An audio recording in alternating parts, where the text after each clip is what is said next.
One Piece Chapter 1112. Cover story hari ini adalah terlihat Yamato senang memegang sebuah surat bersama Kinmon.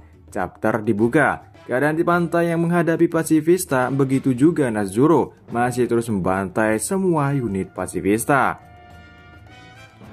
Nezuro berkomentar dia kesal terhadap Vegapunk karena dengan seenaknya memberikan kekuasaan untuk memerintah pasifista kepada Bonnie. Sementara para raksasa mulai bergegas untuk menuju ke kapal. Lalu kita pindah tempat, kita lihat Franky akan bentrok dengan salah satu Laksamana berleher panjang. Namun Franky menjatuhkan Laksamana tersebut dengan satu pukulan kuat. Di sampingnya, Bonnie ikut turun mengalahkan Laksamana dengan menjadikan dia seorang anak kecil lalu menendangnya. Bonnie berkomentar jangan panggil dia senjata, ayahku adalah seorang pahlawan. Pindah tempat di lab house. Rekaman Vegapunk masih berjalan. Vegapunk mengatakan sisa waktu tinggal 4 menit lagi.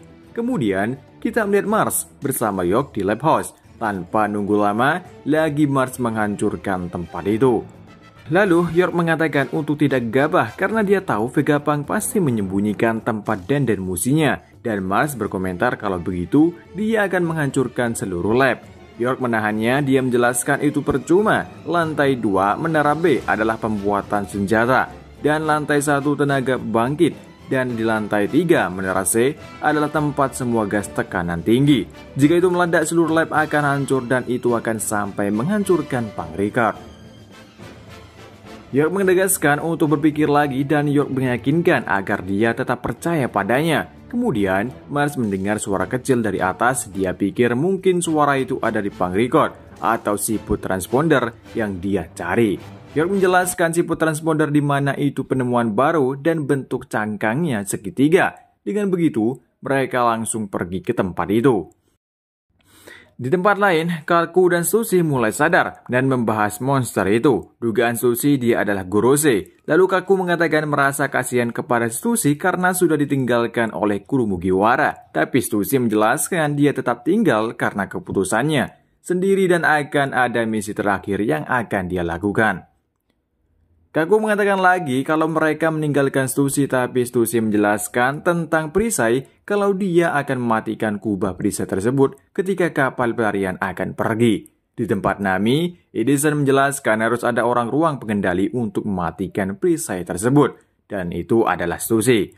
Lalu Robin mengatakan kalau Vega Force tidak jamin akan bisa terbang dari jarak ini. Edison menjawab itu benar, lalu Usopp berteriak bahwa Cap the Bars telah siap. Setelah Zoro dan lainnya tiba, mereka akan melompat ke besar sisi lainnya. Kemudian Edison merasa kagum dengan Kurumugiwara karena tekadnya yang telah berjuang dalam keadaan sesulit apapun. Lalu dia pergi, dalam hatinya mengatakan simulasi kerusakan luar sebesar 78%. Kita pindah tempat. Di pantai, para marin mengatakan tiba-tiba ada angin yang menyedot mereka. Ternyata di pulau ada Jupiter yang membuka mulutnya dan menyedot semuanya. Saking kuatnya, Brogy dan Dory dan Luffy tidak bisa lari ke depan. Luffy yang merasa kesal, dia langsung mendekati sebuah bangunan di dekatnya. Kemudian dia menendang bangunan besar tersebut, sehingga bangunan itu menghantam ke mulut Jupiter. Bisa dibilang Luffy menyumbat mulut cacing Jupiter yang menyedot itu. Namun setelah itu Luffy sudah mencapai batasnya dan kembali ke wujud manusia tua. Dory bertanya, ada apa dengan Luffy? Luffy menjawab dia sudah kehilangan energinya. Kemudian Brogy memberikan makanan yang bernama Hakari, daging hiu, fermentasi makanan darurat khas Elbaf.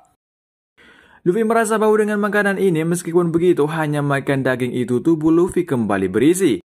Tanpa banyak pikir, Luffy langsung menghampiri babi hutan atau Warkuri yang mengejar mereka. Luffy dari atas melancarkan serangan Red Rock dan menghantam kepala Warkuri sangat keras. Akan tetapi justru tangan Luffy yang merasa kesakitan setelah memukul kepala Warkuri, saking kerasnya kepala babi hutan tersebut. Sedangkan di awan di tempat Nami, kaki Saturnus telah mencapai tempat itu. Dan di tempat Bonnie, Nezuro sudah datang di hadapannya setelah dia membantai pasifista. Salah satu raksasa di sana tumbang dengan sekali serang dari Nezuro. Sementara siaran sisa waktu tinggal 1 menit lagi. Mars yang kembali ke wujud manusia telah menemukan dan musinya yang sesuai disebut oleh York. Tapi sepertinya Mars melihat sesuatu di depan selain dan musi itu. Berakhir chapter kali ini seakan-akan kru Mugiwara dan lainnya hampir tidak mungkin bisa melarikan diri dari Egghead karena di tempat mereka seperti Nami, Saturnus mulai menghampiri Nami, di tempat Bonnie no Zoro sudah datang, dan di tempat Luffy mereka kesulitan untuk kabur karena Mercury dan Jupiter kesulitan untuk dihadapi. Dan terakhir, Dan dan Mushi yang dicari Mars akhirnya telah ditemukan, jadi apakah mereka bisa kabur dan apakah siaran dari Vegapunk akan tersampaikan? Sampai di sini dulu untuk review manga One Piece chapter 1112. Dan sampai ketemu lagi di review manga One Piece selanjutnya. Dan sampai jumpa. Terima kasih yang udah nonton video ini.